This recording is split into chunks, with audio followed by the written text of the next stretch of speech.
Good morning. I'm Leonard Mulholland, and I wanted to give you a little preview of the alternate engine that we developed for the Legal Eagle and the XL. And it's not quite ready yet, but we're getting awfully close, and all we lack is just the results from the correct size wooden propeller.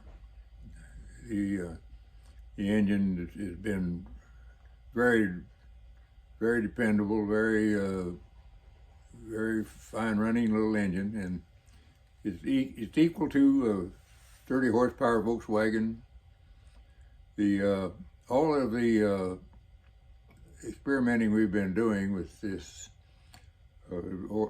R&D development of this new engine is at gross weight. The gross weight of the XL is 575 pounds, and all of the flights and tests have been made at that weight.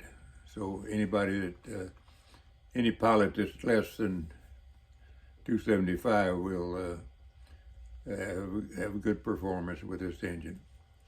I wanted to show you what you're going to get for the plane. We have a set of plans coming out for the engine, for the adaptation of this engine, and it's very thorough set of plans.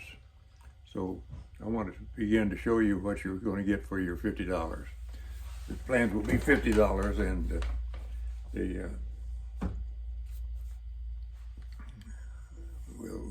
I'll start. The first page is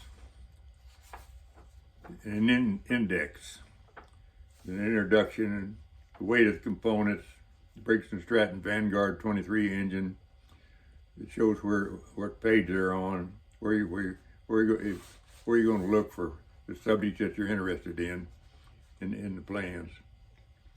Installing the drive bushing for the redrive, installing the aluminum flywheel. The redrive comes from India, and it's the best one we could find on the market today. It takes about a month to get one of them. You have to order ahead if you want to buy a redrive from the company in India, which is we give you all the information where everything is obtained from, and it should be very, very easy to make this conversion. Also, the V-twin Vanguard engine has a starter. You just get in your airplane, turn the key, and it starts. It starts right up. You hardly have time to get your hand off the key before it's running. And it's also, the feature is you can run it without the propeller. And if you want to check it, and you can run it without the propeller, and that way you could run it in the shop, and you're not going to cause a lot of air stirring around. It has a starter, it has a generator, it has a oil cooler, and it had an oil filter, and it's still, the weight is very similar to the 30 horsepower Volkswagen. We won't have to have any weight and won't have to have any weight and balance changes to speak of. Of course, you will be required to run a weight and balance on every airplane you build anyway. So slight adjustment is probably not even going to be necessary. Like I said, the first page of the plans are just the index, and it shows where everything is and the title to it. Second page of the plans is introduction, and it tells what we're trying to do and the attempts that we've made to do, is to provide an alternative engine with lower horsepower to replace a lower horsepower V8 1/2 VW engine. The VW engine parts are getting hard to find and expensive. We are using the Briggs & Stratton Vanguard 23 horsepower engine, 627cc engine with redrive and warp drive, ground adjustable pitch prop. Now the warp drive prop, it's ready to go. We're through with the experimenting on R&D on the warp drive prop, if you decide to use a warp drive prop. But we also are going to test the wood propeller, and that wood propeller is considerably cheaper than, less expensive than the warp drive. Warp drive is working fine. I have no problems with it, but it is slightly expensive. I think the test prop that we bought was $750. The wood props can be bought for considerably less than that, and we're getting them from Culver Propeller in Raleigh, Missouri. She's making the props for us, and she's helping us with the experimenting and the testing, trying different sizes and things like that. So if you decide to go to a wooden prop, you be sure and check with Elena. She's going to have the knowledge. And this second page just goes on and describes what we're trying to do, and the project. Like I said before, the Volkswagen engines are getting scarce, getting hard to get, and getting expensive. And the third page is the weights of all the components. For instance, the weights of the uncrated, the engine as uncrated from the box, 86 pounds.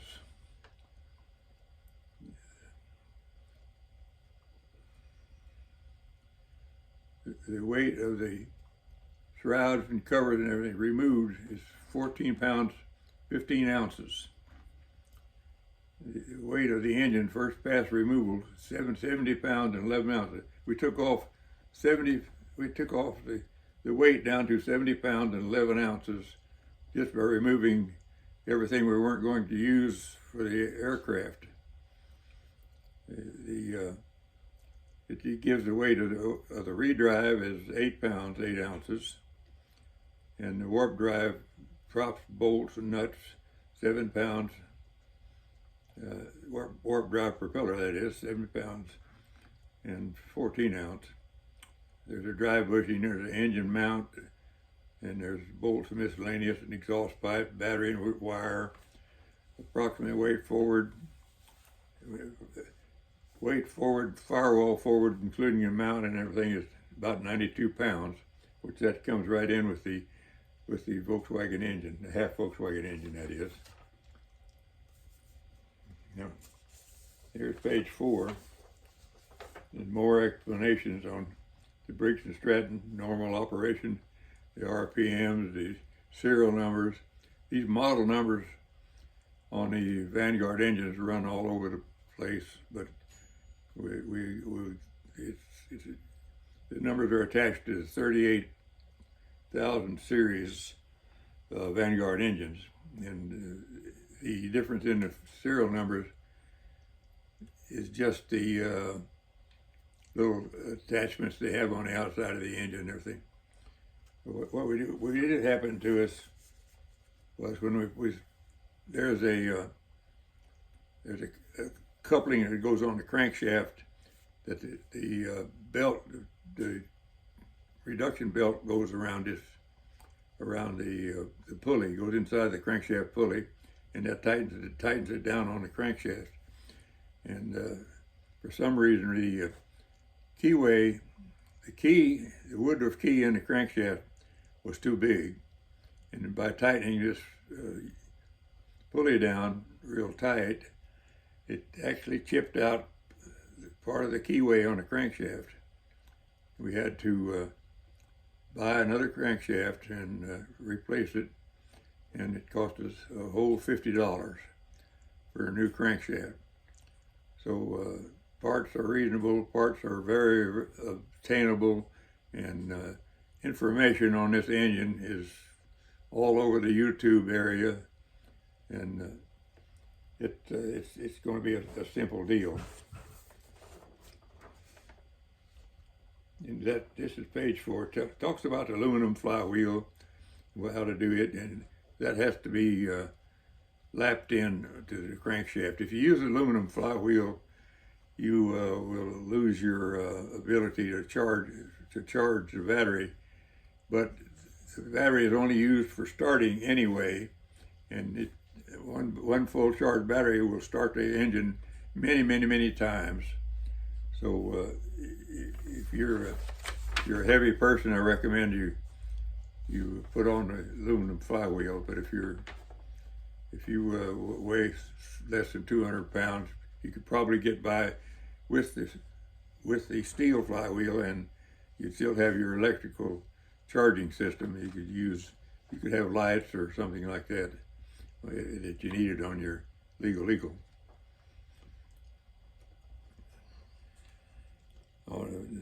We have a CAD/CAM engine mount.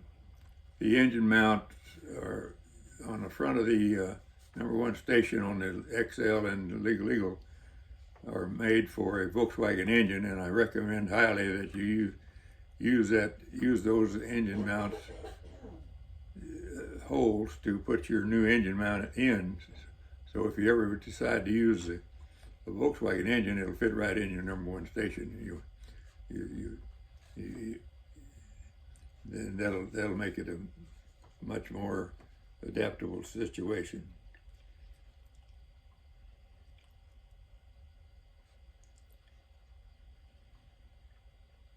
Anyway, it talks the 4th page talks a lot about the engine and things to do with it.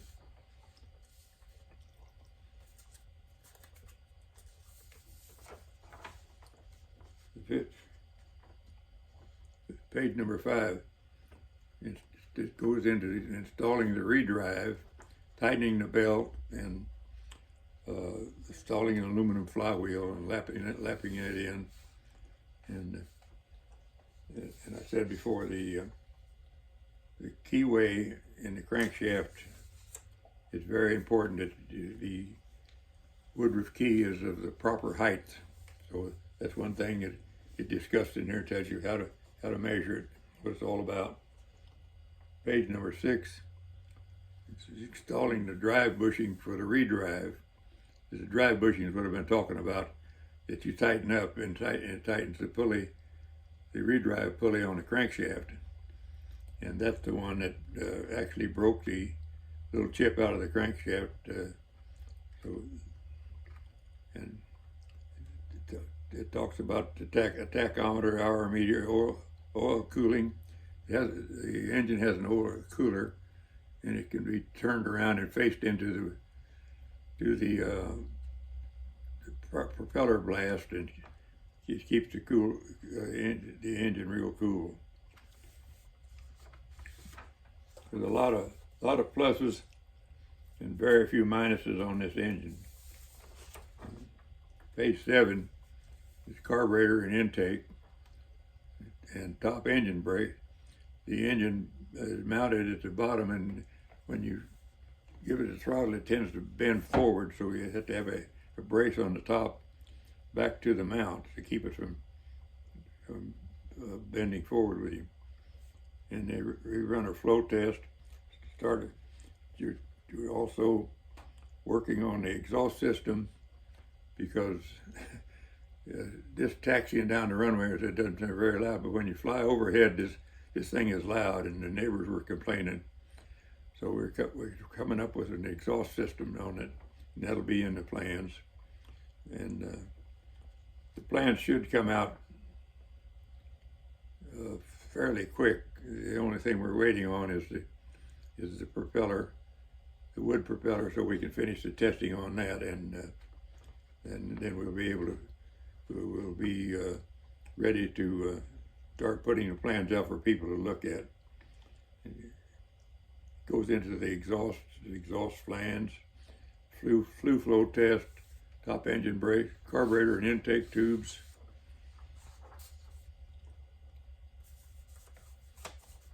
Page 18, page 8, right?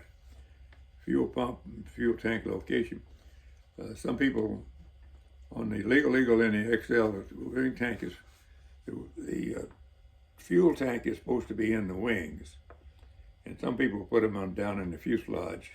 That doesn't give you much of a head pressure for the fuel to go down to the carburetor. And it was a low head pressure on the fuel. Any little stoppage will probably cause problems, give you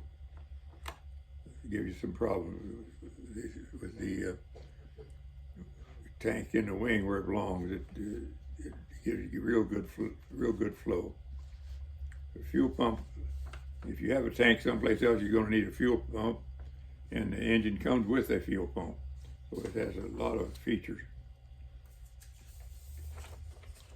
Page 9 tells the engine RPM and the prop RPM. For instance, at 2,000 RPM on the engine, you're probably going 1111 RPM. It's the 2,500 RPM on the engine, you probably be turning 1389, and it goes right on down with all the different RPMs on the engine, and all the different RPMs that will be on your propeller from the fact that it has a redrive. And we get up here to say 3,600 RPM on the engine, your prop is an even 2,000. Well, a big slow turning prop is very efficient, and that's one of the reasons that this little engine will do what it's doing, because of the redrive and a big prop. So this gives you all your different RPMs.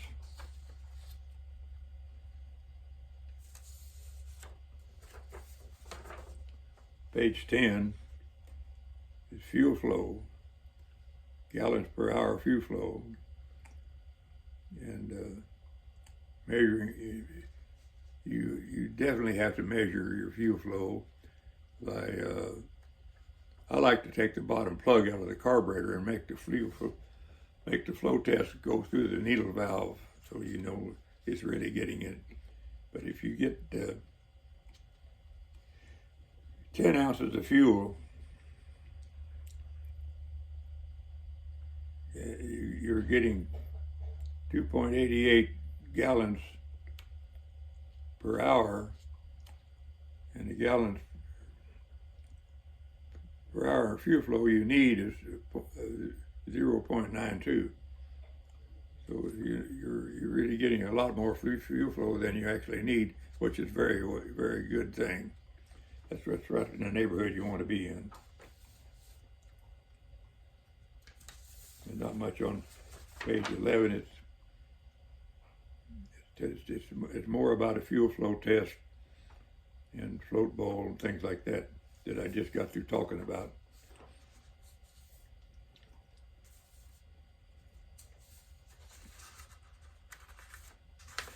Okay, page 12. Where to purchase parts. Now this is gold here. This is gold. So many plans show you where to put the part, but they don't tell you where to obtain them. And the redrive comes from Ace Aviation, and it gives the website. Redrive attached bolts, things like that. Redrive bushings, engine, Briggs & Stratton, Vanguard, of course. Carburetors, Mikuni. Now we are experimenting with one carburetor. If that works out, it'll be a simpler setup than the two carburetors we now have on it, and that is another slightly little delay we'll probably have for finishing the plans. But the propeller is a warp drive propeller, and we'll have the wood propeller here in the address and everything for that, for the propeller people there in Raleigh, Missouri. Aluminum flywheel, where to get the aluminum flywheel, rubber engine mount bushings. This is a very complete set of plans and details. It tells us where to get the exhaust bends, throttle carburetor, throttle cable parts. Those dual carburetors need a dual throttle cable going into one, and the drive sheave tachometer ordered through Amazon and stuff like that. All these sources where these things are. Page.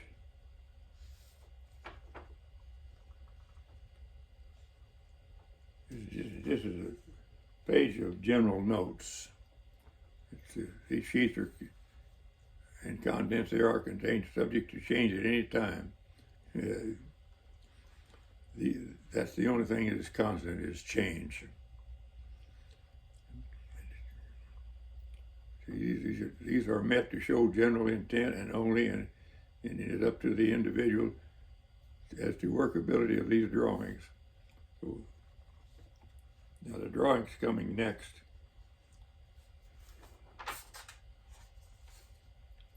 And these are CAD/CAM drawings.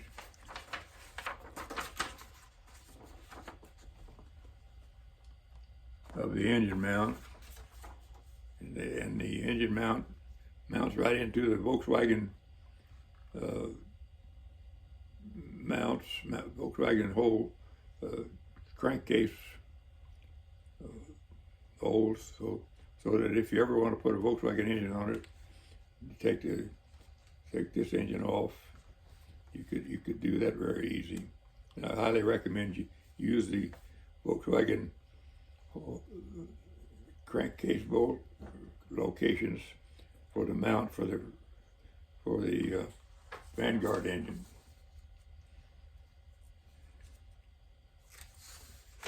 This is the mount, a drawing of the mount from the top. This is a drawing from the firewall. And this is a firewall drawing, and this is a mount from looking down to at the top of the mount. This is a drawing that looks down at the top of the mount.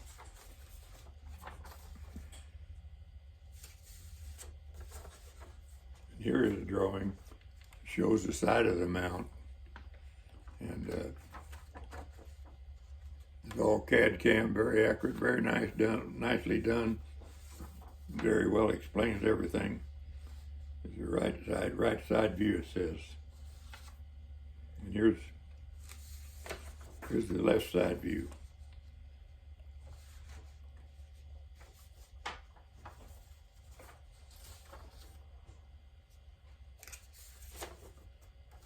This is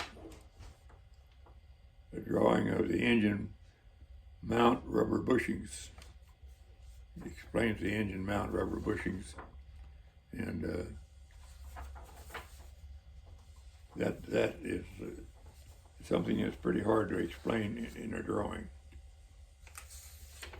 And we have pictures of the mount, other rubber bushings that are mounted to isolate the engine, and we believe the engine could be mounted solid, and the vibration is so little that the mounting it solid would probably be a possibility.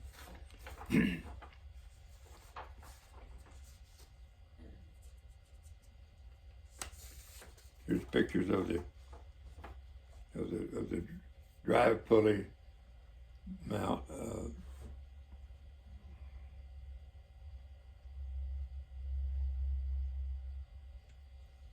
Pictures of the engine mounted on the airplane. Pictures of the mount. Pictures of the drive pulley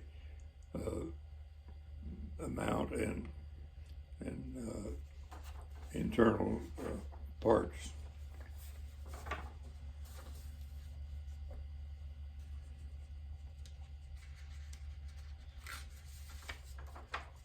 Here are more pictures of little details that he has come up with to help to show you how to mount the engine.